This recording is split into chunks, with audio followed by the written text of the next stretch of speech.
What's up, my gamers? We're back with My Hero Academia and the chapter 424. The Great War is effectively over, and we're a week on from the events after Deku destroyed Shigaraki and All for One. That's the current state of affairs. We also see Maril, that weird weather reporter we've seen several times before in the final war arc. She makes an announcement that we can expect very strong gusts of wind. It's sunny everywhere, bright everywhere, frost everywhere at the start, and that's because Deku destroyed Shigaraki with the final smash. That one hit, that 100% hit from Deku, made sure that not only the weather in Japan is affected, the whole world is affected. I think that's complete madness. It just shows that we're at a stage with this quirk singularity issue, that the quirks are so powerful that they can affect the weather or the climate. Guys, that's a bit too much for me, to be honest. It's taking on the proportions of Saitama in one punch man. You just can't make this stuff up. We also have a very cool All Might reference here, the typical All Might pose that we also saw at the end of the Dark Deku arc. For me, this is a very clear parallel that Horikoshi has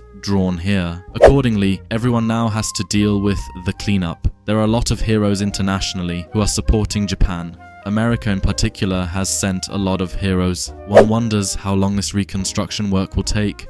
Normally a decade, but with the support of all the quirks and heroes, it might be a matter of a year, and then Japan will be fully restored. That's a positive outlook we're getting there. We also see a lot of Easter eggs that we've seen here and there before, perhaps only very briefly, perhaps only hinted at. These are given a small focus here, including this Egyptian hero, or Cementos. We even see Mika and her brother, which I also think is very, very cool. By the way, these are the siblings from the end of Paranormal Liberation War, who had this conflict when the brother got trapped by a rock. He said to Mika, "Go away, I'll give you the Endeavor bag too, but please escape from here. It's too dangerous." Then Ochako came to the rescue and bagged them both and took them away. Now they are full of cheer again. Mika in particular is happy because her brother has kept his promise and given her the Endeavor handbag. What a man of honor. This is exactly the topic I just mentioned, the little Easter eggs that Horikoshi has included here and there in this chapter. This includes the fact that Ochako's parents are probably among the richest people in Japan after this whole thing, but the cash register rings differently. We also know that Ochako's parents work for or even own a construction company. That was also Ochako's big dream, that she could help her parents financially by becoming a heroine. As things stand now, this is no longer necessary, and we also changed over time. Originally, she only wanted to do the whole thing for money, but now she wants to help people, especially heroes who are also in need and can't easily save themselves. That was also her motivation, more or less through Deku, because Deku was always injured the whole time. That's how Ochako came to this conclusion. Of course, we have other Easter eggs, including all the heroes from the My Hero Academia films. This wolf or this bear, I don't know what they are exactly. Now comes the big surprise. The protagonist of the Academia spin-off, Koichi, is simply canon in the Academia manga. Now we come to a passage that I find really good, but also somehow not.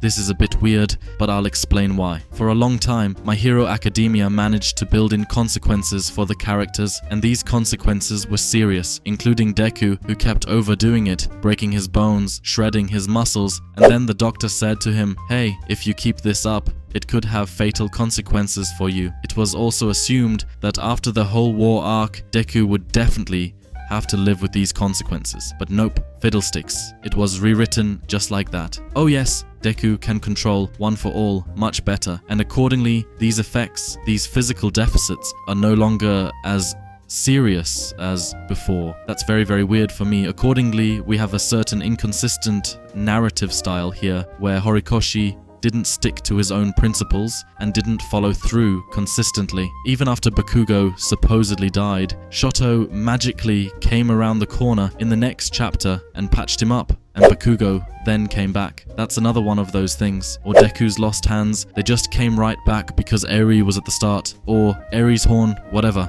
You played with these consequences as you wanted, as it suited you, or depending on what the story wanted. I don't feel that at all, because now Horikoshi is simply turning the tables 180-degree. Again, there are consequences for Bakugo and for Deku, but I don't know if I feel the consequences for Deku in particular. What Deku built up with One For All, the hard training that he can even use One For All, then all the broken bones, that he learned how to modulate One For All, the 5%, the 8%, the 20%, the 45%, all the quirks, the pseudo 100%, all of that is gone. And Deku says at the end, yeah, it's not so bad, I've lived my dream. Guys, are you still there? What the hell is that? I can't understand what's going on here at all. In my opinion, these are consequences in the wrong place, especially when you've had all this Mickey Mouse action beforehand.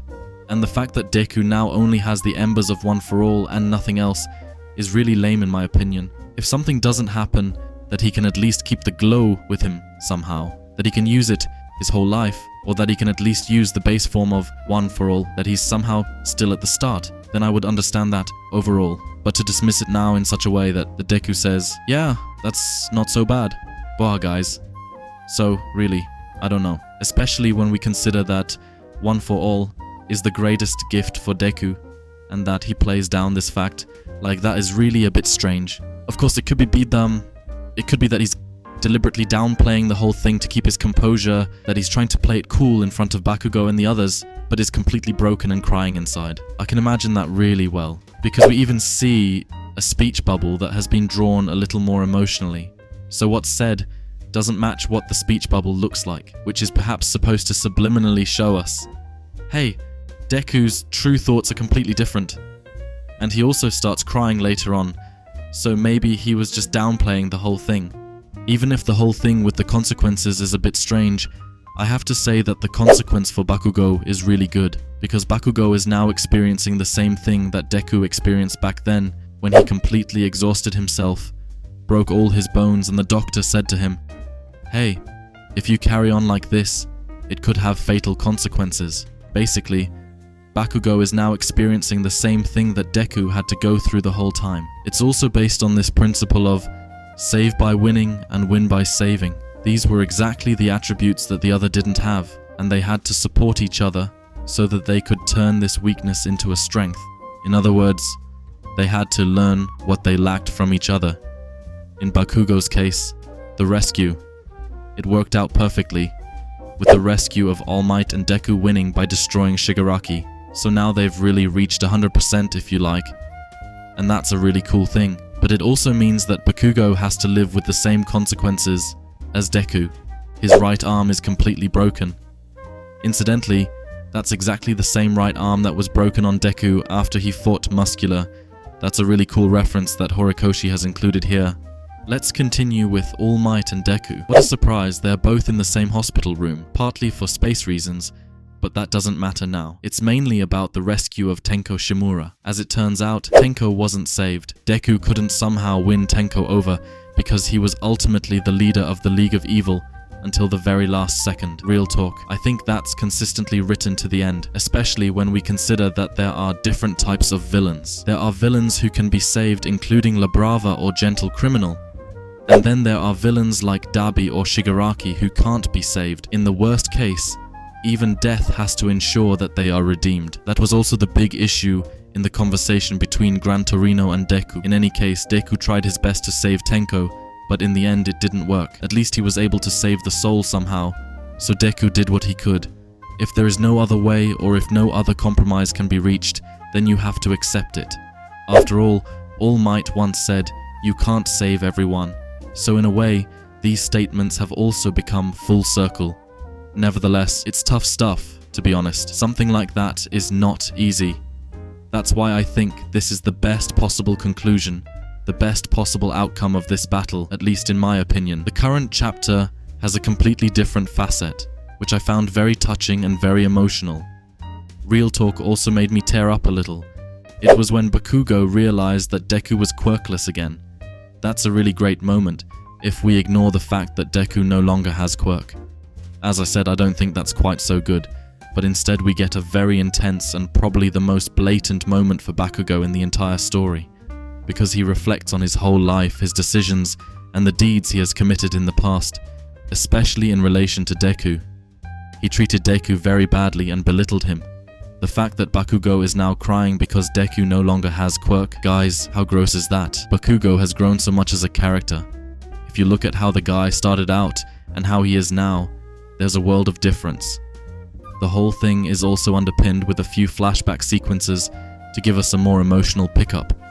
I'll be honest, it worked really well, and all the promises the two of them made to each other. Hey, we want to duel each other to see who's the strongest. That's all gone now, and Bakugo's face has completely fallen off. It's an absolute rarity to see a Bakugo who is so emotionally moved. It even goes so far that Deku starts crying too. Let's see how the whole thing continues, whether this is really the end of this rivalry, or whether there might be a glimmer of hope after all. We'll find out sooner or later. In any case, an absolute 10 out of 10 moment for me. One of the most blatant moments in the whole of academia, for sure. Another fun fact, we had a narrator during the final war, and we also saw a hand there that looked pretty old and bumpy.